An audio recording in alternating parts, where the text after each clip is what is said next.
I just tell the truth, and telling the truth is crazy in a world full of lies. If you mix brilliance with bravery, that we can ignite something. Even this conversation alone can ignite the people. The time is now to express and for people to believe in themselves. The time is now for it to be okay to be great. People in this world shun people for being great, for being a bright color, for standing out. But the time is now to be okay to be the greatest you. Hey guys, what's up? It's your girl Kelly, and we're back with another video. If you guys are new to my channel, please hit that subscribe button. If you are into true crime stories, news, politics, and so much more, I would appreciate it if you would subscribe. And if you're a returning listener or subscriber, well, thank you for being a friend as always, and I appreciate everyone who's watching this video, and I thank you. So today, guys, I wanted to jump on here. I did a bunch of research on this topic, and I'm no economist by any means, okay? However, what's going on with our financial situation right now, and what is going on with our lack of oversight, it would seem, or our lack of any sort of controls being put onto government spending, it's probably actually the greatest problem. And it's just not being addressed in the way that it needs to be. And we probably might already be too far gone, if you ask me, at this point in time. So we're going to get into a couple videos just so we can understand the scope of the actual situation that we're facing, the actual problems and catastrophic problems that we're facing. And then I'm going to go over like a brief history of, the Fed and of how we came to have this current financial institutions that we have. And then we're going to look at a couple more videos, and then we'll jump on out of here, guys. So without further ado, let's get into it. Okay, so here's another story I wanted to talk to you about. Well, you wrote about this in your Substack. The U.S. national debt is rising by $1 trillion about every 100 days. That's from CNBC. That's insane. The U.S. national debt is rising by $1 trillion. Insane. So that means, well, here's your Substack. We wrote a little bit about it. It says this is just some of it. The national debt, which surpassed $34 trillion several years ahead of pre-pandemic projections, signals a dire mismanagement of our economic policies. The Congressional Budget Office in January 2020 did not expect this threshold to be reached until 2029. Wow. We're there already. Mm-hmm. This acceleration is not just a number. It's indicative of a deeper systemic problem that threatens the very fabric of our economy. The national debt might not seem like a burden on the U.S. economy at the moment, given the continued willingness of investors to lend money to the federal government. Now, let me ask you about that. Now, I say that the United States, it's a fiat currency. They just print it. But then I see things like where you said people have to lend it to them. So which is it? Does the government print the money, or do they have to borrow the money? There's different versions of how money is created. One long time ago, Bill Clinton was president. He wanted to help folks that weren't perfect credit scores own a home. So he created fractional lending. So banks can lend 10 times the amount of money they're sitting on, as best I understand it.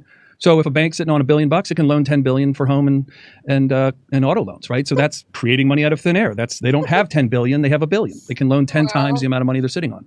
The Federal Reserve, if it's helping, create liquidity, as it's coming up in the news again today, that must mean there's financial needs by conglomerates around the world, or just massive institutions, or even smaller institutions. Wherever the dominoes are, they want to keep from falling over.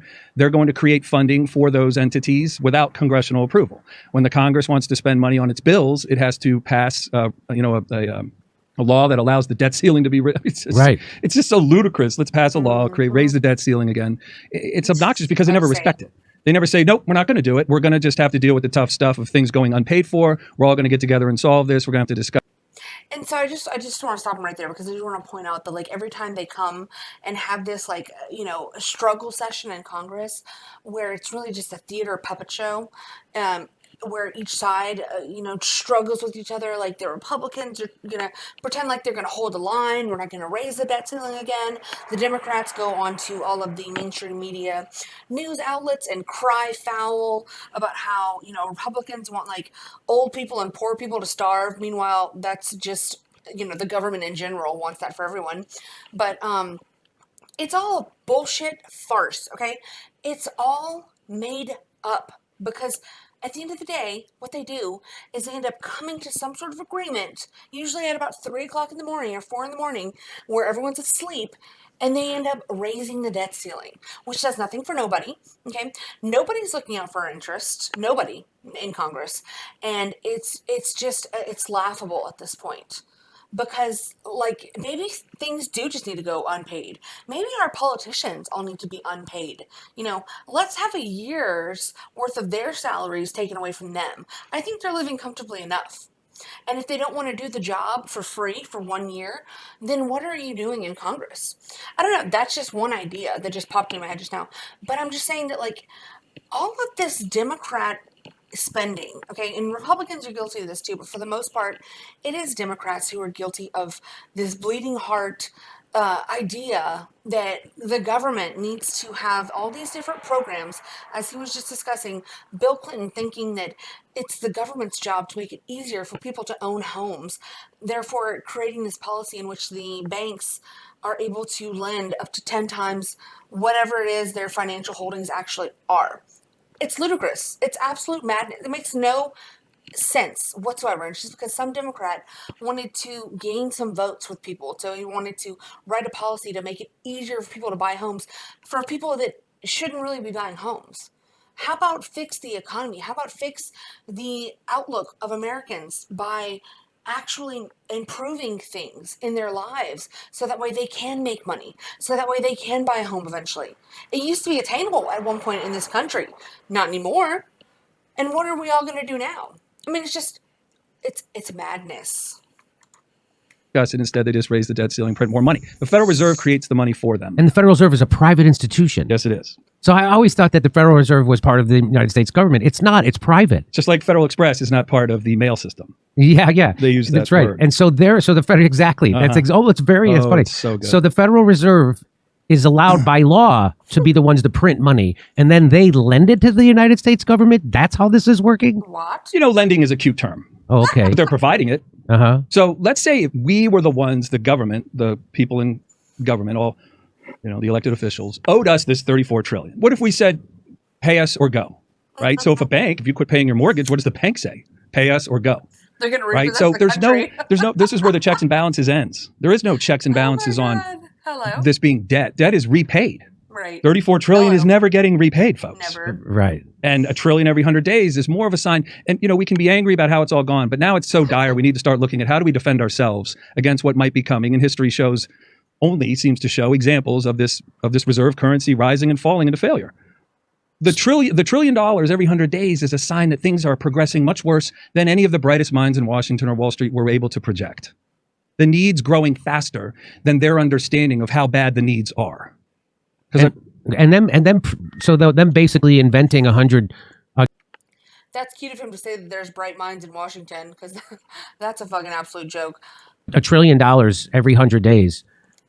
How does that not lead to inflation? That has to, right? Of course, the whole thing's been inflation. Yeah, the whole thing. It's like, you know, we could talk about this other piece. I'll save it in the Substack. The reason, the Grand Canyon size hole, what created that in our finances. We can talk about that in a second. But yes, the government's paying bills. They're not building ski resorts in Austria or condos on the moon. Right. So where are the bills coming from? That's the question.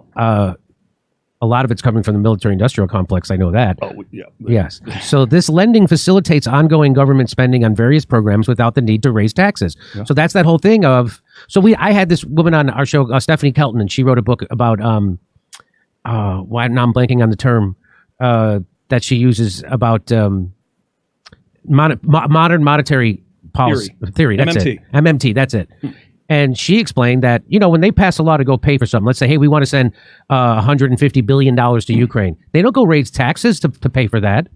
They just print it. Yeah. And they just send it. Yeah. And and she's saying, so I don't even know why they collect taxes anymore if taxes are completely uncoupled from what they're spending.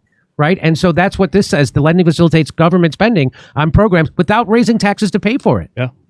So, however, the reality is built on a precarious foundation. The dollars created out of thin air since 2008 have averted a depression, but at what cost? What is that cost?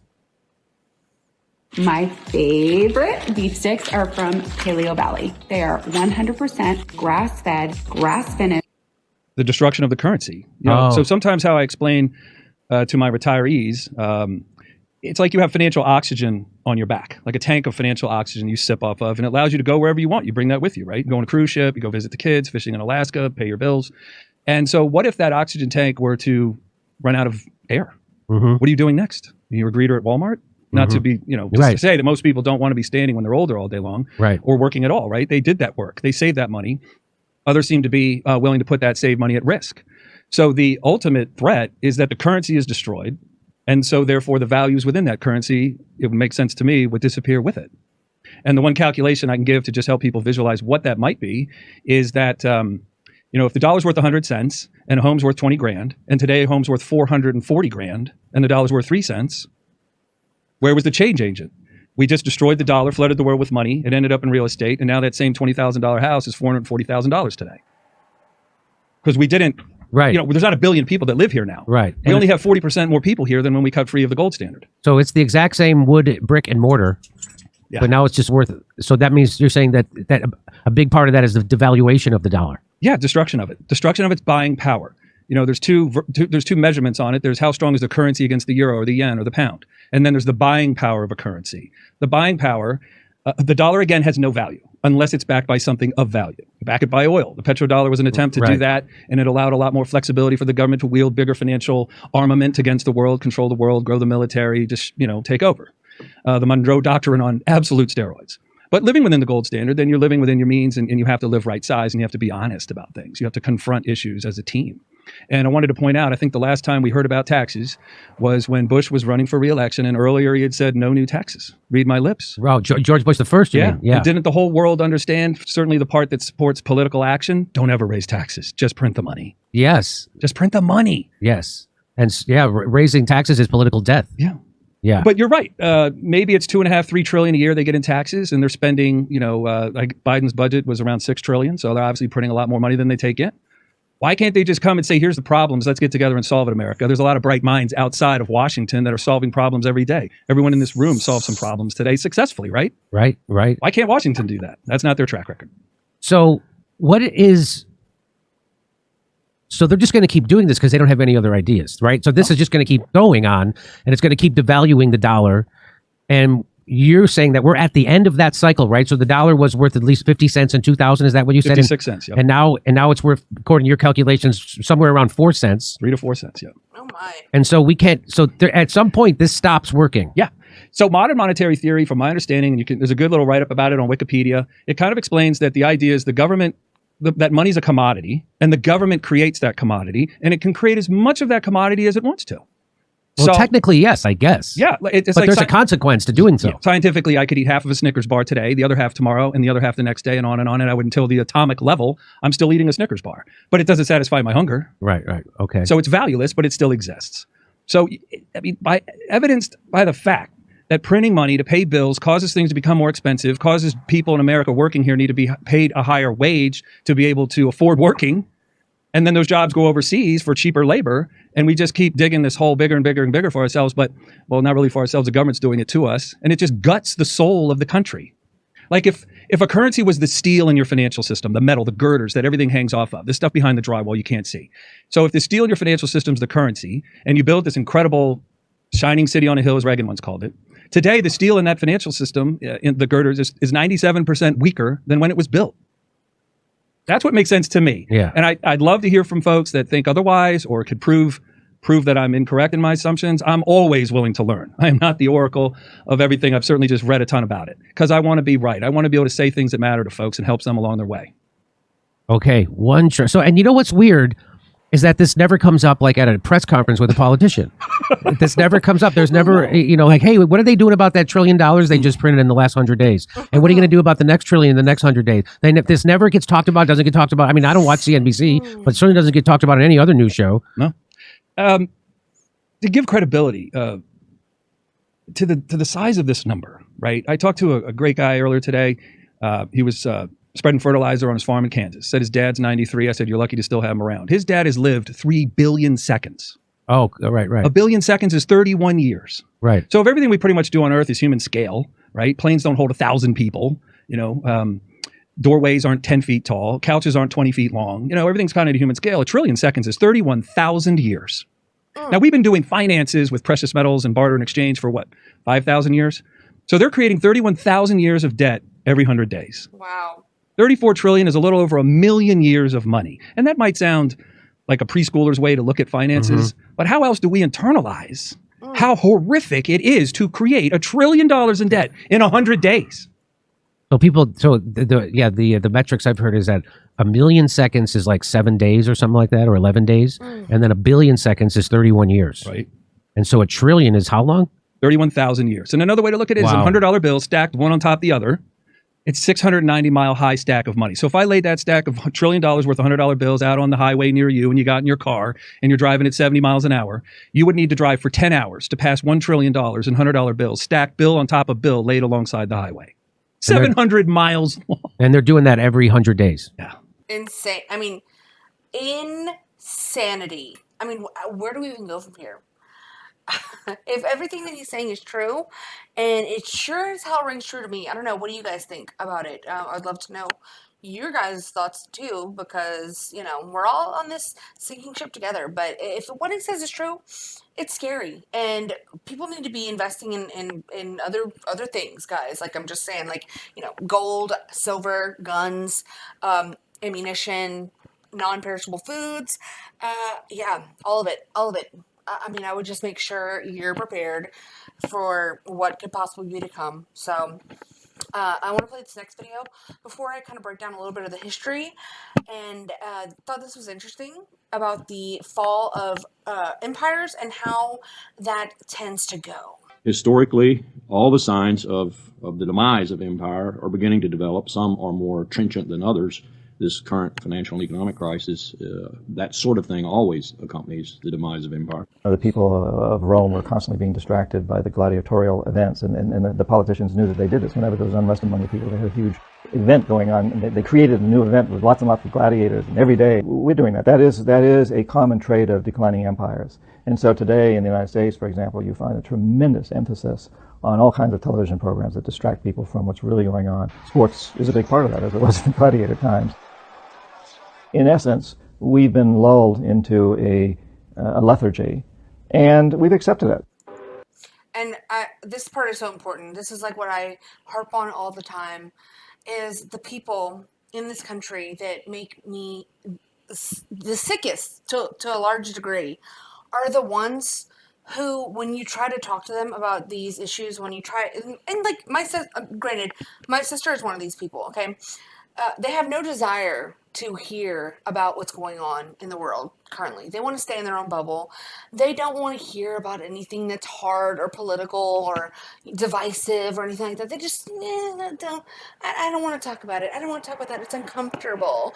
I don't like to hear that.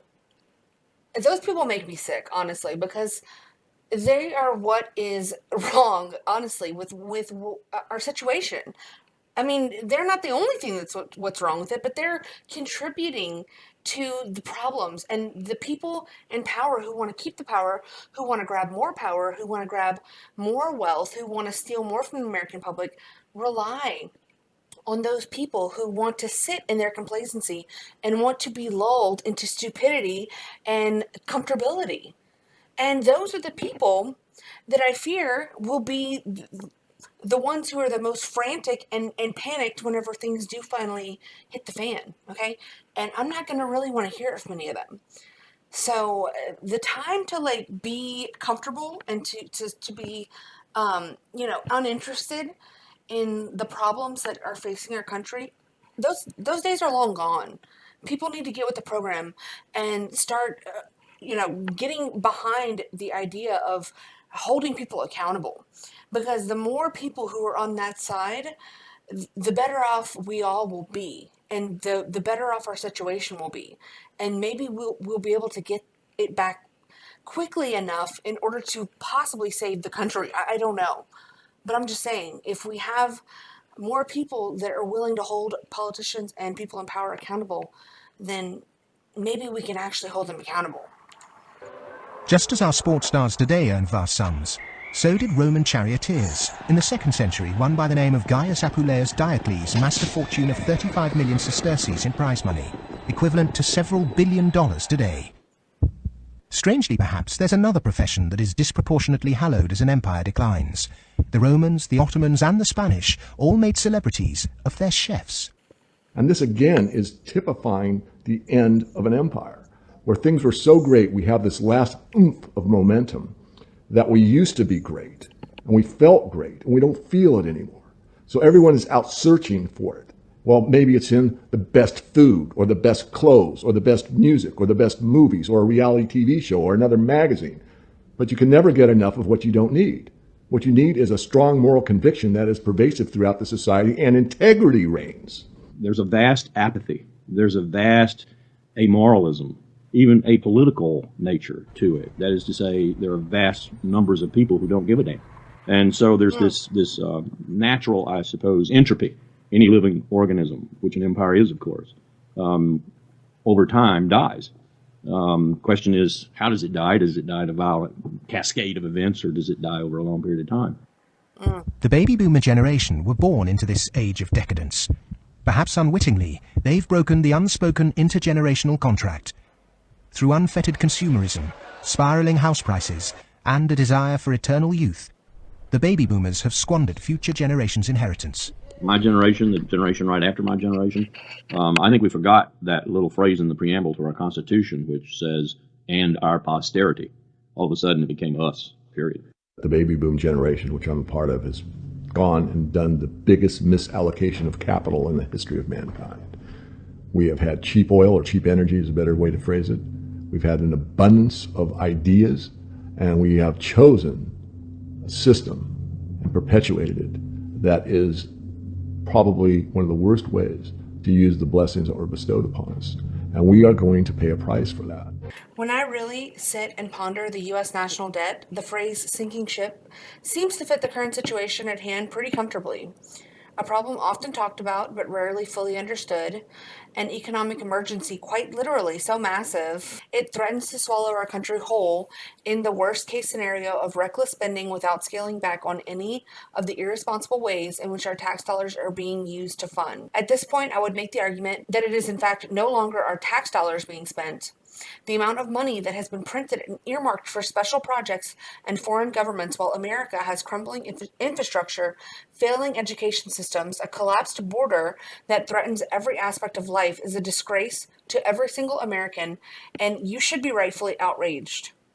In 2020, the federal government spent a total of $6.55 trillion, despite it collecting only $3.42 trillion in taxes, about half of that total spent in tax revenue. Oftentimes, the amount of debt we are in and how completely and utterly unsustainable it is while we continue to fund foreign wars will be mentioned but not given the urgency and proper airtime it deserves. The alarms are going off and the house has been on fire for a while, but most Americans are pretending like they can't feel the heat and don't want to see the flames.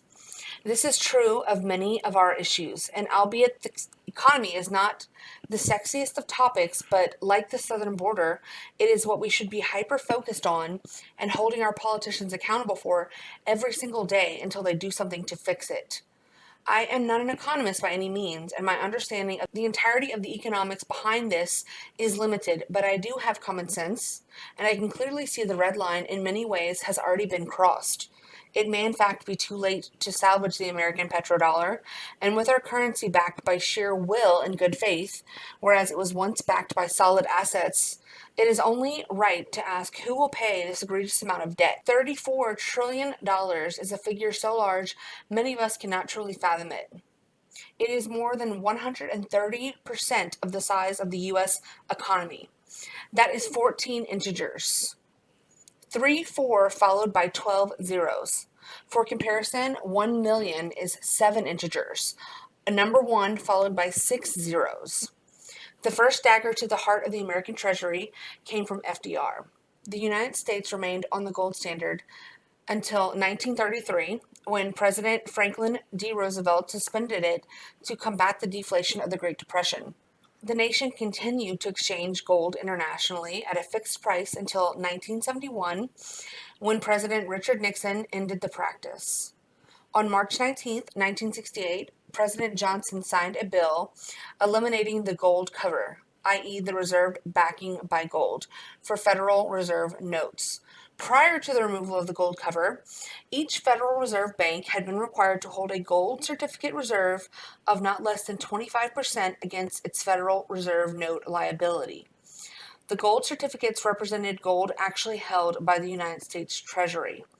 In 1971, when Nixon formally got rid of the gold standard, the U.S. debt was $370 billion. Adjusted for inflation, this is equivalent to $2.46 trillion.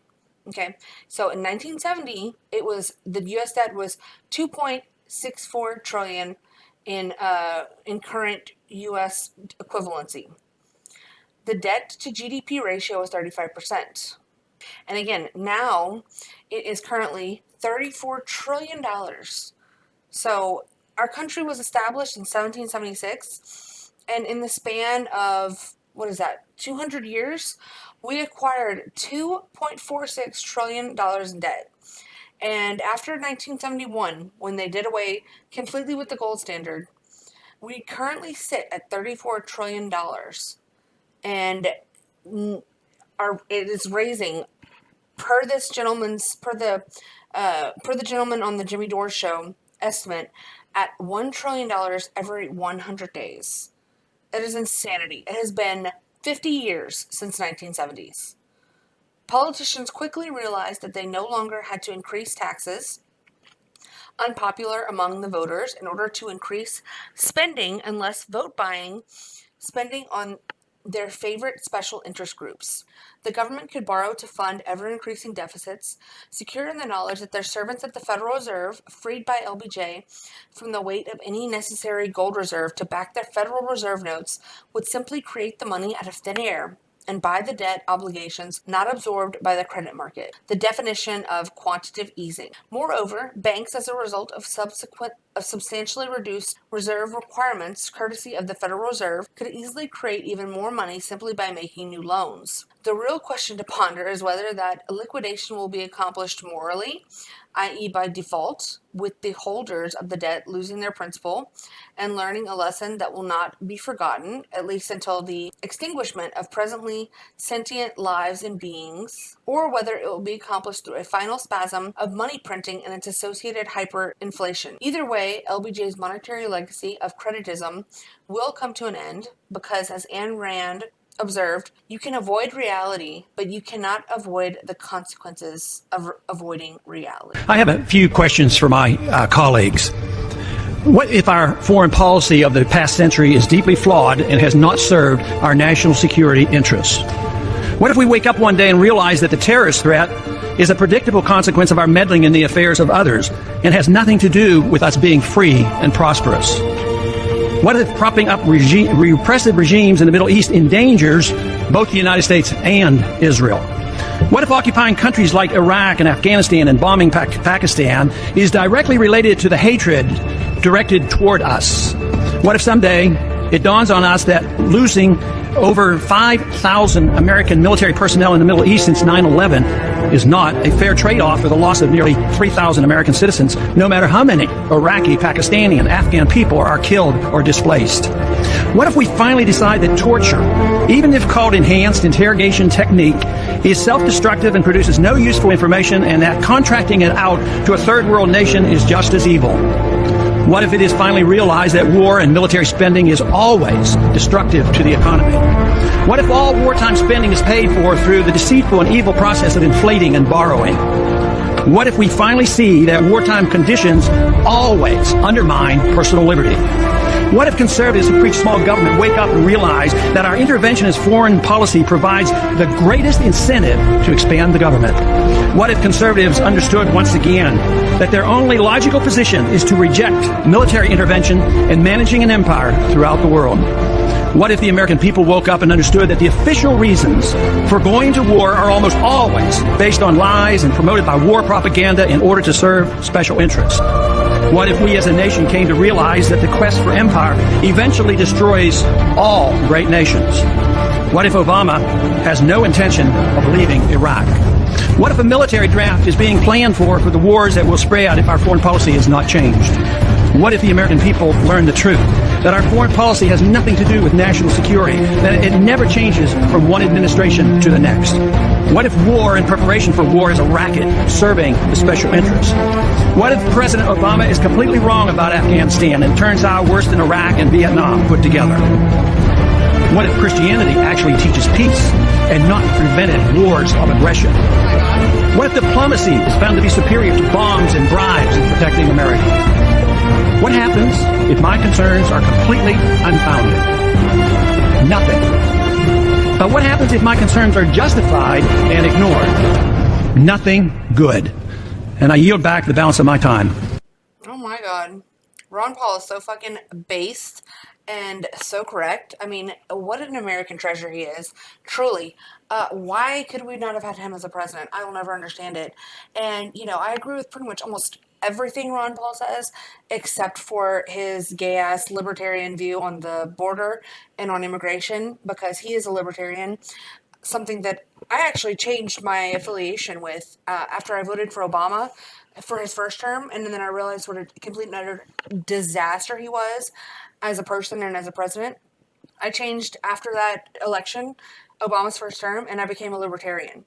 And I voted for Ron Paul for his second term, for Obama's second term. That's who I voted for, because that's how much I was totally convinced by libertarian views. I mean, obviously now I've also migrated away from libertarianism because it is a little too gay for my liking when it comes to certain things, and very specifically the border is the main thing, and immigration, because they're just kind of like, live and let live. No, but for the most part, Ron Paul is completely and utterly based. And just a couple other things, just to give you a flavor of that. Plan for candidate Ron Paul, who offers the biggest change for Social Security. Dean Reynolds has more on that. Dean? Scott, Ron Paul doesn't think very highly of Social Security. He's called it a mess, a failure, and technically unconstitutional. And he says it's high time that we begin transitioning out of the program altogether. Paul says he would not suddenly scrap Social Security, but would encourage younger workers to opt out of the system. Right now, there's no choice. He favors a transitional period to allow young people to start saving their own money for their own retirement. Look at that. Under 25, if they think that they don't want to depend on what's happening, I'd let them get out. Without the young paying in, the system would eventually... My God, what a novel idea. People taking accountability for themselves? What? What is this? What is this craziness that he's speaking? People saving their own money, so that way they have to be a little bit responsible, and they wouldn't have to then depend on the government when they turn, to old age, when old age comes upon them, and they can actually have, freedom, actual freedom. What? What a crazy concept. Run out of money. When we asked him about that, he declined to answer. Congressman, are you going to try to phase out Social Security? Excuse me. Paul agrees with the other Republicans in the race on extending the Bush tax cuts and reducing corporate tax rates. He recognizes protecting Social Security for older Americans and still reaching a balanced budget would be difficult, if not impossible, without other steps. At a town hall today, he elaborated on how he would keep Social Security functioning for the time being by cutting virtually all U.S. spending abroad. It makes no sense to spend much over $1 trillion a year overseas. Why don't we spend that money here at home? Thank you. And unless something is done... And why don't people... I just don't understand. I mean, this makes the most sense ever to me. Like, I do not get it. Can someone please explain to me the logic of retards who don't get these facts? Because I just don't understand them. Whoever is for spending for countries abroad, I want to know you, and I want to know why you think that way.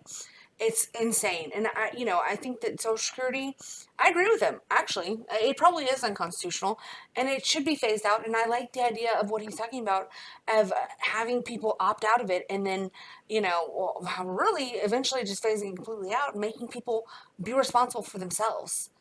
And, there still will always be, I'm sure, some sort of government programs, but we need to start holding people to a standard. And that's how you make people better. If you just let everybody do whatever the fuck they want, guess what's going to happen? People are going to do whatever the fuck they want. And it's the same thing with like crime. If you just let people go and don't hold them to a standard of being a decent person and a decent citizen, guess what they're not going to do? They're not going to be a decent person. And they're going to just break fucking laws because that's the easy thing to do, is be a degenerate, okay? So I think the idea of just giving out a little bit of responsibility to people and making people accountable is seriously underrated. And, you know, no better example of that, and people who refuse to take accountability, look no further than the state of Israel. Why does Israel need our help? We need to get out of their way.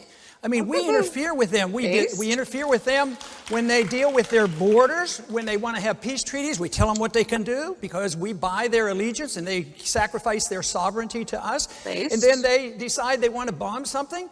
That's their business, but they should, you know, suffer the consequences. When they bombed the Iraqi missile site, nuclear site back in the 80s, I was one of the few in Congress that said it's none of our business. And Israel should take care of themselves. Israel has 200, 300 nuclear missiles, and they can take care of themselves. Why should we commit? We don't even have a treaty with Israel. Why do we have this automatic commitment that we're going to send our kids and send our money endlessly to Israel? So I think they're quite capable of taking care of themselves. I think we do detriment. Just think of all the money we gave to Egypt over 30 or 40 years. Now look, we were buying friendship. Now there's a civil war. They're less friendly to Israel. That whole thing is going to backfire once we go bankrupt and we remove our troops. So I think we should be very cautious in our willingness to go to war and send troops without a proper declaration by the U.S. Congress. Let me let Herman. All those Republican rhinos up there are fucking, their brains are exploding, okay? They're shitting their pants. They don't know what to do. Oh, not my Israel, not my precious Israel. Okay, yeah, totally, 100%. And I'd raise you, Israel, and I'd say, let's get out of every other country's business, okay? Unless we have a treaty with them and they get into war. Then, we're kind of forced our hand, but regardless of even that, it's like, let's just chill on being everyone's superhero while we utterly self-destruct. Ron Paul is a based motherfucker, and I just wish we could have had his ideas and his thinking, his way of thinking, take control over our government for just a time, because I think that we would have been better off. And I do think that he is a national treasure and a force for good. And I also think that his son is another very good person that we have in our government. I did say that, like, there's literally no one in Congress that has our best interests at heart. Well, I don't 100% think that. I think that probably 99% of them don't. But I do think that Rand Paul is a good person and he has good intentions overall. And I think that he has taken a page out of his father's book. So I want to play just a little bit of this about, he's talking about earmarks in the government budget and the problem with that. And then we'll get on out of here. Pork barrel spending elicits images of politicos, fists full of cash to be passed out to the special interests. Pork barrel spending sounds bad and smells worse. Pork barrel spending is the original sin of Congress that big government types can't rid themselves of, can't rinse themselves clean of. Pork barrel spending is the grease that eases billions and trillions of deficit dollars to follow. What did our founders have to say about pork barrel spending, about earmarks? Well, the Constitution is quite clear. Taxation and spending are only allowed if they are for the general welfare.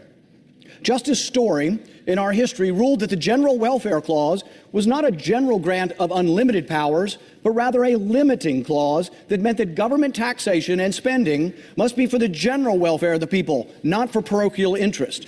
It's not for a sex club in Philadelphia. It has to be for the general welfare of all people in the United States. It's not for a parade in Detroit. It's for the general welfare of people. The earmarks are pork barrel spending, and they are not included in the Constitution. Justice Story referred to Jefferson in reaching this conclusion. Jefferson wrote that the laying of taxes is the power and the general welfare is the purpose. So you can tax people generally, but you have to spend the money generally. It has to be what's good for everyone in America. It can't be good for Bubba Gump's Shrimp Museum in Louisiana. It can't be good for sugarcane in Louisiana. It's supposed to be for the general welfare of the entire United States. That's what Jefferson said. He said that to lay taxes ad libitum for any purpose they please, it shouldn't be so, but only to pay for the debts or provide the general welfare of the Union. Jefferson continued, in like manner, Congress is not to do anything they please to provide for the general welfare, but only to lay taxes for what truly is for the general welfare of everyone in the country. Madison argued that spending must be tied to the specifically enumerated powers in Article 1, Section 8 of the Constitution. Why would the founders have written the Constitution and said, we have specific powers that we're allowed to spend money on? Why would they write those specific powers and then say, oh, well, whatever, just spend money on whatever you want to spend it on? They wrote these specific powers because that's what they intended us to follow. The 9th and 10th Amendment said if the powers weren't granted to Congress, they were left to the states. A lot of these earmarks could be funded by the states, but states have to balance their budget. Why do the earmarks bump from the state to the federal government? Because there's a printing press up here, and it's going full stop 24 hours a day, printing, and putting the next generation into debt. Congress and the federal government were never supposed to be spending outrageously in the ways that they are, okay? They are creating laws or passing laws in order to do those things that are unconstitutional and illegal, and people use that as a justification because of X, Y, and Z. Oh, there's for this program, that program, and such thing, but that's not what our Constitution laid out. That is not the way that it was supposed to be. Our founders were very clear on that. And special projects or special interests that happen across each and every state are supposed to be left to the state to take care of. That's why you pay state and federal taxes. The federal government is only supposed to be taking care of a limited amount of issues at a national level. Things that happen within our states are supposed to be handled by the state government. Okay? And it's insane to me that we have let it go this far without really understanding and dialing that back and thinking to ourselves, oh, wait a second, why are our U.S. state senators, our federal senators, going to Congress to propose special projects, these special interests, in order to bring back federal funding to the state level? And why are they sending all of our tax dollars overseas? What's going on here? While we continue to go bankrupt. It's utter lunacy. There is a silver lining to it all. You know, you have to get yourself prepared, first of all. That's number one. Don't put all your eggs in one basket. And number two is that if we can cause, before it's too late, more people to wake up and get on the side of caring, at least. Caring about the country and the future of the country.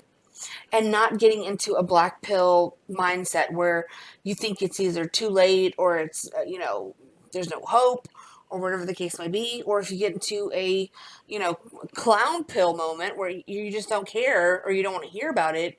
And then pretty soon it's going to smack you right in the face. If we can get enough people over from those sides to join the fight for the nation and for the future, then maybe we can turn it all around. And maybe we can actually do something great. And really, a lot of these politicians need to be voted out.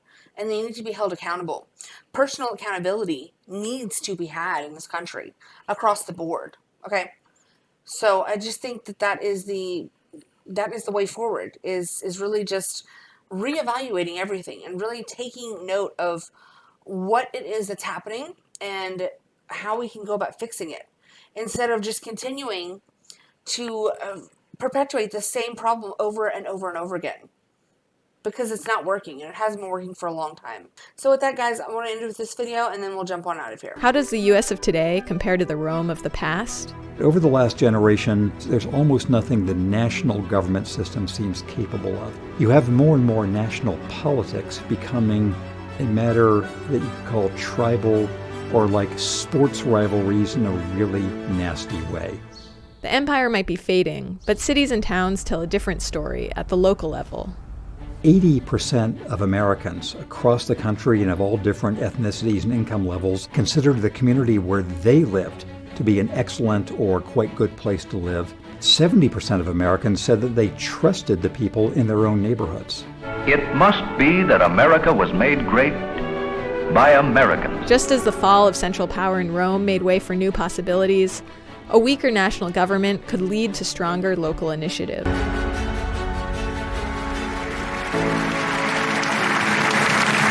From time to time, we've been tempted to believe that society has become too complex to be managed by self-rule, that government by an elite group is superior to government for, by, and of the people.